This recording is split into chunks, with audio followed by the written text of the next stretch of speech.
नमस्कार दोस्तों। आज हम आईआईटी जैम के ट्रिपल इंटीग्रल्स के सभी क्वेश्चन को सोल्व करेंगे। ये हमारी इंटीग्रल कैलकुलस की थर्ड वीडियो है। इससे पहले की दो वीडियो का लिंक डिस्क्रिप्शन में गिवन है। अगर आपने वो नहीं देखी है तो आप उसको देख सकते हो। क्वेश्चन नंबर 1 जैम 2005 में आया हुआ है। The integral is equal to, हमें बताना है ये इंटीग्रल इन चार ऑप्शन में से किसके इक्वल है। अब इस क्वेश्चन को हम ध्यान से देखेंगे। यहाँ पे क्या है, D X D Y D Z. इसके ऑर्डर को देखेंगे, D X D X D X. D X तो क्या है, सभी में सेम है, ठीक है। चेंज किसके अंदर कर रखा है, डी वाई और डी जेड के ऑर्डर में कर रखा है। यहाँ पे डी वाई डी जेड है, यहाँ पे डी जेड डी वाई। मतलब क्या किया गया है, इसके ऑर्डर को चेंज किया गया है। डी वाई और डी जेड के ऑर्डर को चेंज किया है। तो हमें देखना है जैसे ही हम इस ऑर्डर को चेंज करते हैं तो कौन से वाला ऑप्शन हमारा करेक्ट आता है। सॉल्यूशन देखते हैं, ठीक है। Observe that we have to apply the change of order of integration in Y and Z variable keeping X same. तो सबसे पहले हमने क्या करना है, y की लिमिट्स देखनी है। y की लिमिट क्या गिवन है, 0 से 1 माइनस जेड। तो मैंने यहाँ पे y की लिमिट्स लिख ली। ऐसे ही हमने z की लोअर एंड अपर लिमिट लिख ली 0 से 1। हमारा जब भी हमें ऑर्डर को चेंज करना होता है तो हम क्या करते हैं, उसका ग्राफ प्लॉट करते हैं, ठीक है। यदि लिमिट हमारी सारी कांस्टेंट हो तो सीधा हम कर लेते हैं, ग्राफ बनाने की कोई ज़रूरत नहीं होती, वो रिवर्सिबल होती है। पर जब भी लिमिट हमारी कैसी हो, वेरिएबल हो, तो हमें उसका ग्राफ प्लॉट करना पड़ता है। ग्राफ की हेल्प से हम क्या करते हैं, लिमिट फाइंड आउट करते हैं। सो सबसे पहले हमने क्या किया, y equal to 1 minus Z का ग्राफ प्लॉट किया, ठीक है। ये लाइन किसकी है, y equal to 1 minus Z के लिए।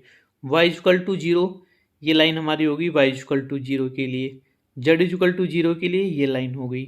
z इक्वल टू 1 के लिए ये लाइन हो जाएगी, ठीक है। यहाँ से कॉमन रीजन क्या आ जाएगा, ये वाला रीजन हमारा कॉमन आ जाएगा। अब क्वेश्चन में हमने करना क्या है, डी वाई डी जेड से किस पे जाना है, डी जेड डी वाई से जाना है। तो ऐसा करने के लिए हमें क्या करना पड़ेगा, यहाँ पे एक वर्टिकल स्ट्रिप लेनी पड़ेगी, ठीक है।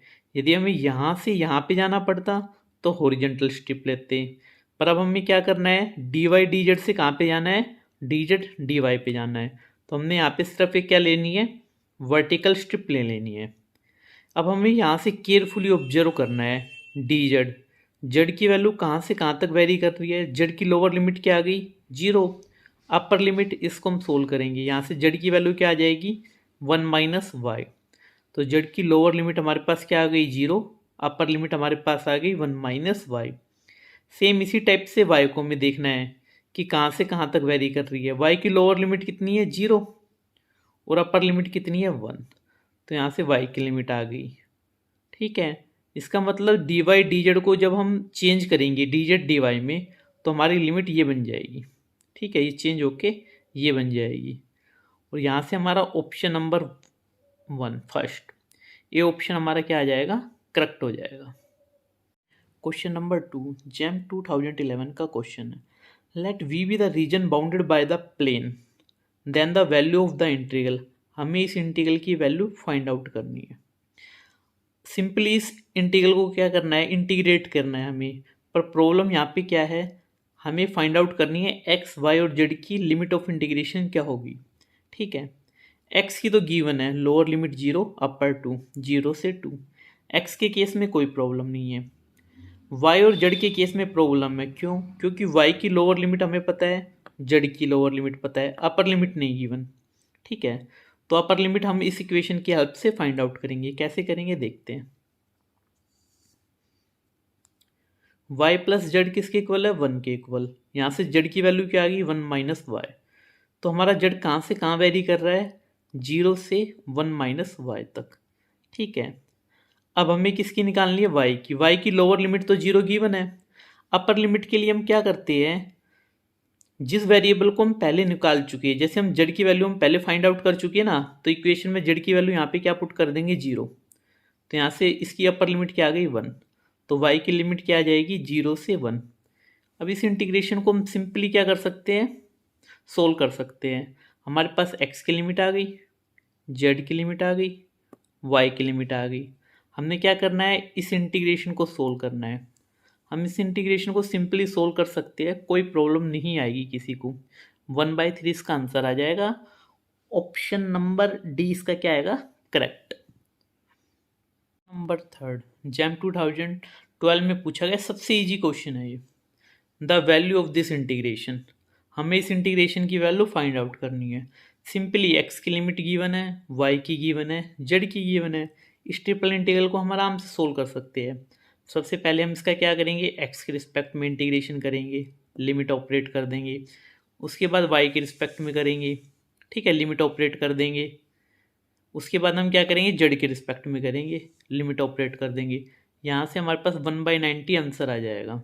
ठीक है, बिल्कुल ईजीएस्ट क्वेश्चन है, किसी को कोई प्रॉब्लम नहीं होगी इसको सोल्व करने में। क्वेश्चन नंबर 4, जैम 2014 में पूछा गया क्वेश्चन है, बिल्कुल इजी क्वेश्चन है अगेन। हमें इस इंटीग्रल को सिंपली सोल्व करना है, लिमिट हमारे पास प्रोवाइडेड है। सिंपली हमें इंटीग्रेट करना है, पहले हमें जेड के रिस्पेक्ट में करना है, फिर वाई के रिस्पेक्ट में करना है, फिर एक्स के रिस्पेक्ट में करना है। सिंपली हमने क्या किया है, इसके अंदर इंटीग्रेशन किया है और लिमिट पुट कर दी है। ठीक है, यहाँ से हमारे पास 2/21 इसका आंसर आ जाएगा। Option B is the correct answer. Question number 5, JAM 2015 में पूछा गया क्वेश्चन है। ठीक है, अभी तक हमने जितने भी क्वेश्चन किए हैं उसमें से सबसे ज़्यादा इम्पोर्टेंट क्वेश्चन है। जैसे जैसे हम ईयर वाइज बढ़ेंगे क्वेश्चन का लेवल टिपिकल होता चला जाएगा, आप नोटिस करोगे।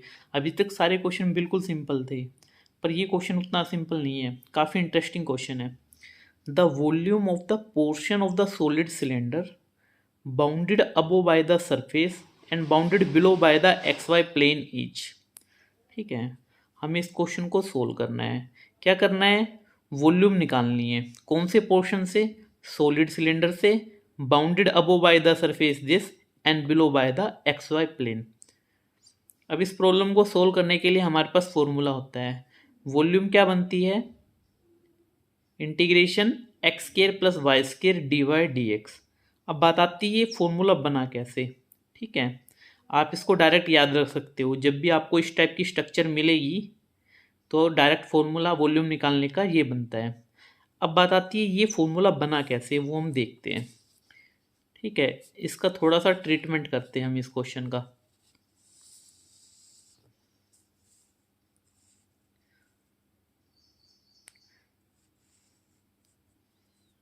देखते हैं। देखो क्वेश्चन में हमारे पास गिवन था सॉलिड सिलेंडर एक्स के plus Y square less than equal to 2। Real में तो ये क्या होता है, एक सर्कल होता है, आपको पता है सर्कल की इक्वेशन है।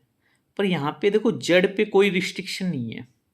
जैसे ही मैं इस सर्कल को नीचे से ऊपर जेड एक्सिस के अलोंग मूव करूँगा, जैसे यहाँ पे ले जाऊँगा यहाँ पे, तो ये क्या करेगा, एक सिलेंडर को जनरेट कर देगा। ठीक है, वो सिलेंडर कैसा गिवन है, सॉलिड। दो टाइप के सिलेंडर होते हैं, एक सॉलिड एक होलो। ठीक है, अगर अंदर से फिल कर दिया हमें तो ये क्या बन गया, सॉलिड।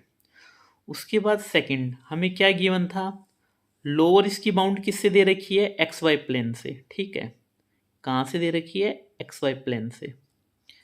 और अपर बाउंड हमें क्या है, एक पैराबोलॉइड गिवन है, Z is equal to X square plus Y square.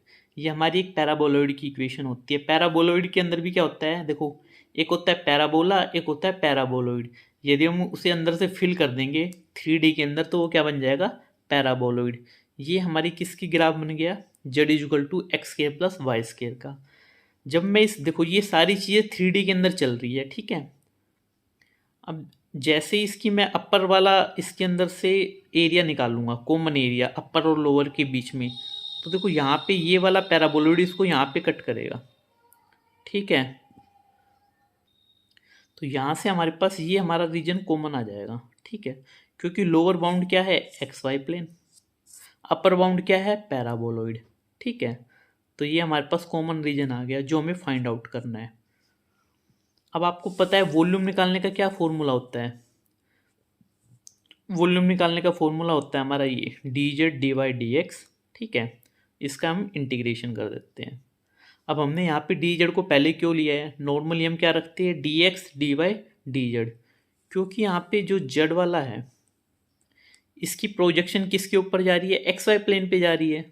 यहाँ से इन कर रहा है वो, इसलिए हमने जानबूझ से यहाँ क्या लिया है, सबसे स्टार्टिंग में क्या लिया है, डी जेड, उसके बाद डी वाई डी एक्स लिया है।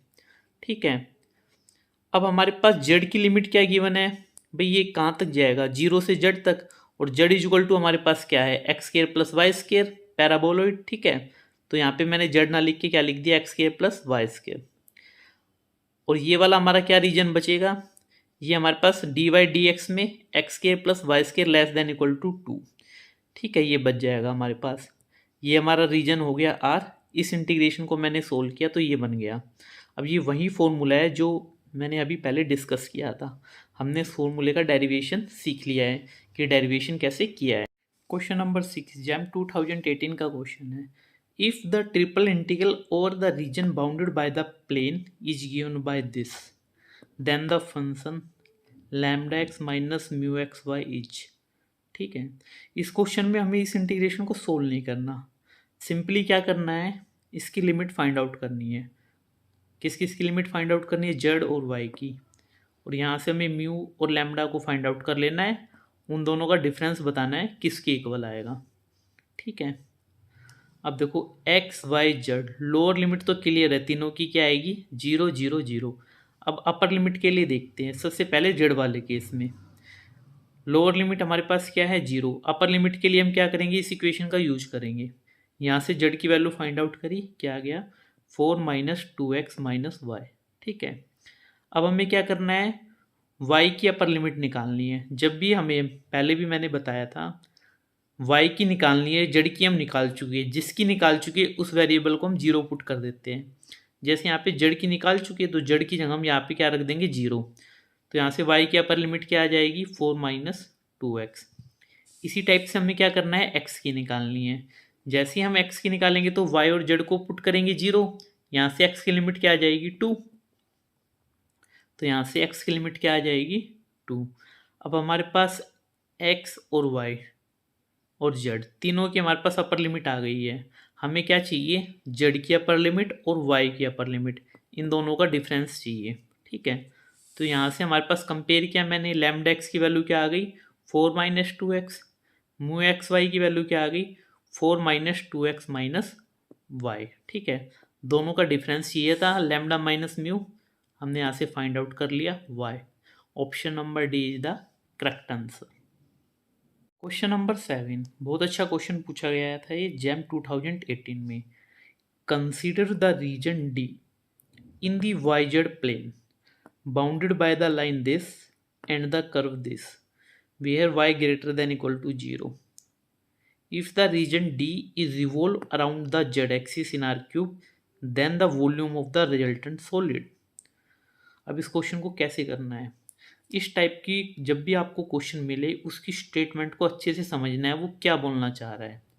सबसे पहले क्या कह रहा है, रीजन डी, सबसे पहले हमने रीजन डी की फॉर्मेशन की है, वाई जेड प्लेन में बोला है। ठीक है, मैंने वाई जेड प्लेन ले लिया। ठीक है, क्योंकि एक्स वाला इसमें क्या है, 0, तो Y Z belongs to R2 such that, क्या कंडीशन लगाई उसने, bounded by the line y equal to 1/2, तो y इक्वल टू 1/2 लिख लिया मैंने, कोमा एंड, और हमें साथ में एक सर्कल की इक्वेशन दी है वो मैंने लिख लिया। उसके बाद क्या कह रहा है, y ग्रेटर देन 0। ठीक है, सबसे पहले मैंने रीजन डी की फॉर्मेशन की है, जो रीजन बता रहा है वो। ठीक है, अब इसको मैंने ग्राफिकली शो किया है अच्छे से समझने के लिए।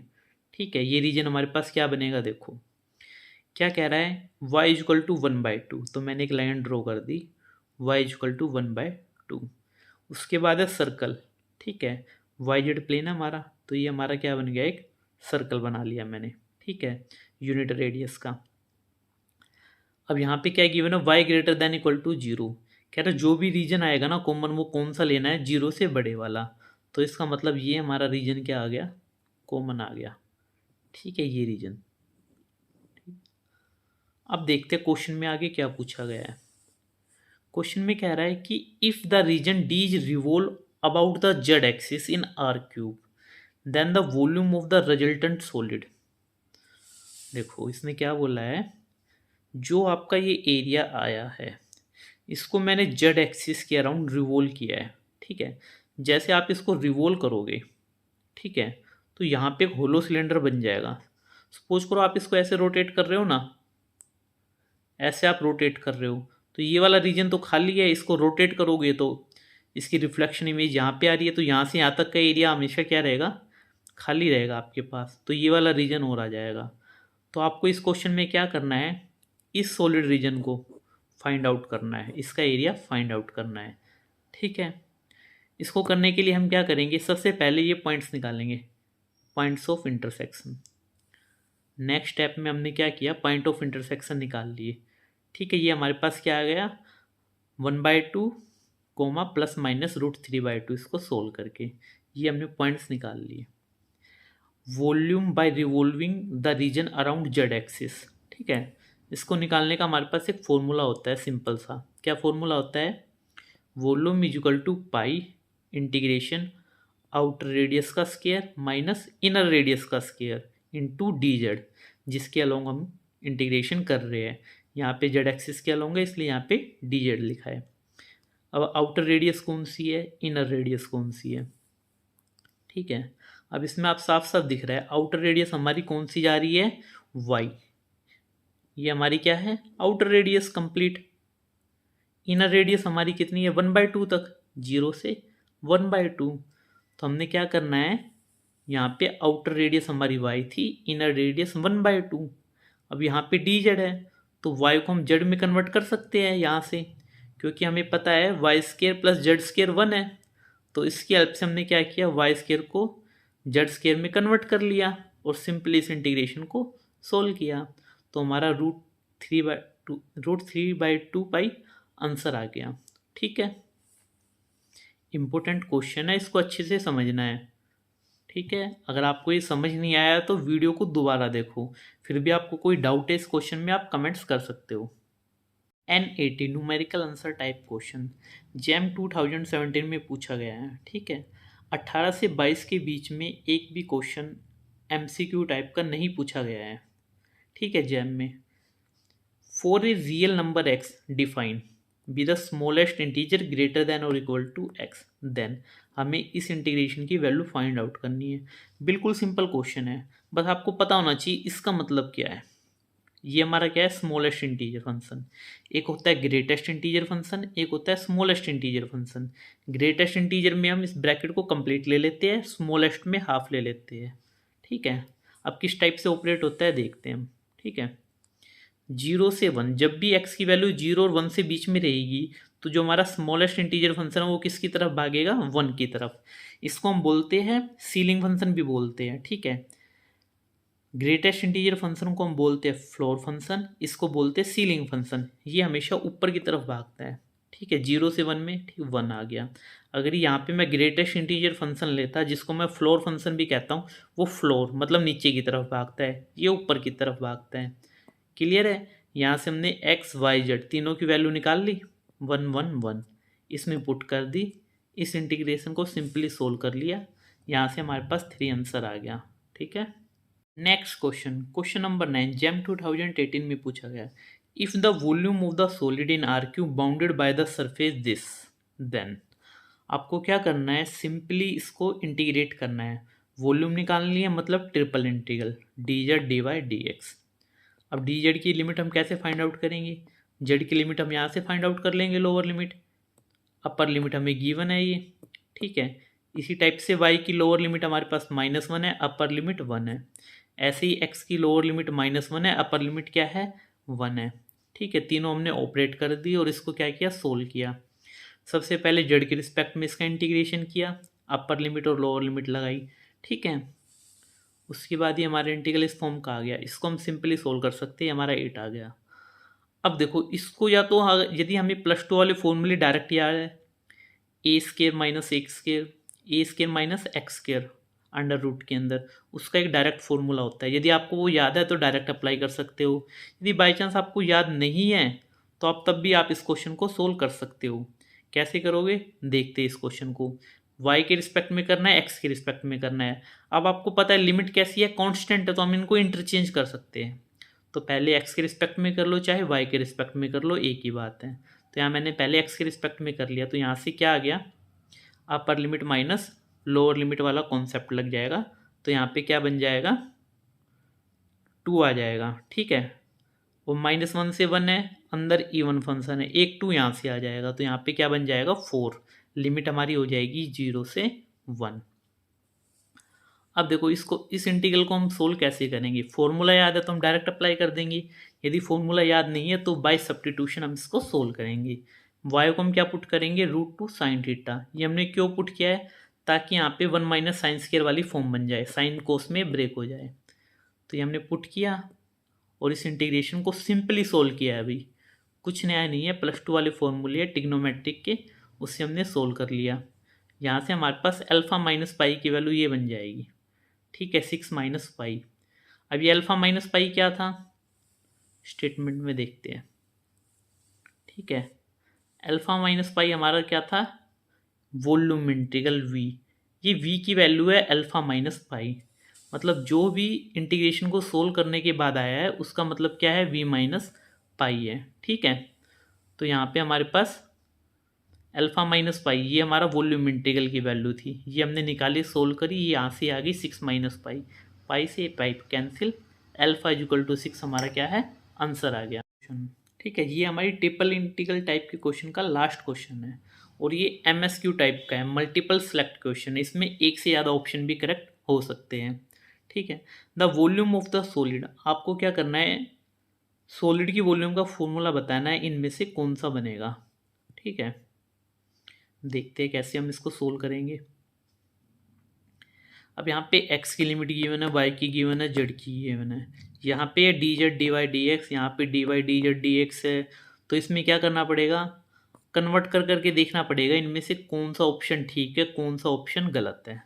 सबसे पहले हमने क्या किया, वॉल्यूम का फॉर्मूला ऑपरेट किया, सिंपल। वॉल्यूम का फॉर्मूला क्या कहता है, dz dy dx। अब हमने dx को सबसे बाद में क्यों लिया है, dz को सबसे पहले क्यों लिया है, वो हमें यहाँ से पता चलता है। ठीक है, जो भी हमारी कांस्टेंट लिमिट होती है, हमारी कोशिश रहती है उसको हम सबसे लास्ट में लिखें। ठीक है, अब यहाँ पे z वाला वेरिएबल किस में है, x में है, y वाला किस में है, x में है, और x वाला हमारा कांस्टेंट है, तो इसलिए हमने सबसे पहले यहाँ पे क्या लिखा है, dz, यहाँ पे dy, यहाँ पे dx। अब z की लिमिट गिवन थी, 0 से कितनी जा रही है, x तक जा रही है। y की लिमिट यहाँ से हमें पता चल रही है 0 से 2/x तक है। x की लिमिट भी 1 से 2 है। ठीक है, तो इसका मतलब एक फॉर्मूला तो हमारा ये बन गया।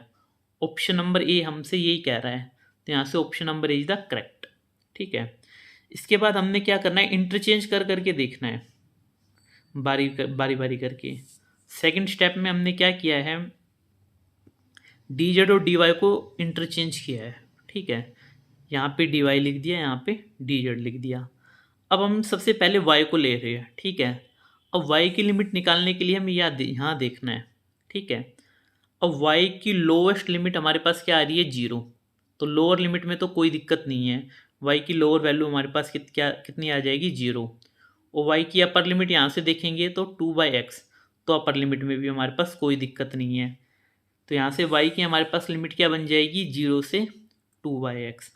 ठीक है, और z की लिमिट देखेंगे तो क्या बनेगी, z की लिमिट भी क्लियर है, 0 से x, कोई दिक्कत नहीं है। ठीक है, तो इसका मतलब ये हमारा क्या बन गया, ऑप्शन बी। ऑप्शन बी में यही बोला गया था, ऑप्शन बी भी करेक्ट है। अब इसका थर्ड चेंज क्या है, dz और dx को हम इंटरचेंज करते हैं। ठीक है, हमने क्या किया, dz और dx को आपस में इंटरचेंज कर लिया, पहले dx लिख दिया फिर dz लिख दिया। अब x की लिमिट देखनी है कहाँ से कहाँ तक वेरी कर रही है। ठीक है, अब x की लिमिट कहाँ से कहाँ तक वेरी कर रही थी, 1 से 2 के बीच में, और यहाँ पे देखो x किससे छोटा है, z से छोटा है। ठीक है, x के पास दो पॉसिबिलिटी आ गई, एक 1 और z, तो दो पॉसिबिलिटी आ गई, तो हमने जानबूझ से यहाँ पे क्या लिख दिया, एक पॉसिबिलिटी नहीं है ना, दो, तो हम जो भी इनमें से मैक्सिमम होगा ना उसको ले लेंगे, मैक्सिमम ऑफ z, 1, जो भी मैक्सिमम होगा वो आ जाएगा। ठीक है, इसके बाद dz की लिमिट, अब dz की लिमिट हम कैसे लेंगे देखते हैं। z की लोवेस्ट लिमिट तो क्या है, 0, क्लियर है, कोई दिक्कत नहीं है। अब z की अब सबसे बड़ी लिमिट कौन सी है, x नहीं है, क्योंकि जेड किससे छोटा है, एक्स से, और एक्स किससे छोटा है, 2 से, तो इसकी जो टॉप मोस्ट लिमिट क्या आ जाएगी, 2 आ जाएगी। ठीक है, तो हम यहाँ पे क्या लिखेंगे, 0 से 2। ये इसका मतलब क्या, ऑप्शन डी हमारा क्या है, करेक्ट है। ए, बी और डी, ठीक है, ऑप्शन ए, ऑप्शन बी और ऑप्शन डी ये हमारे करेक्ट ऑप्शन है। ठीक है, किसी को किसी भी क्वेश्चन में डाउट है तो वो कमेंट्स कर सकता है।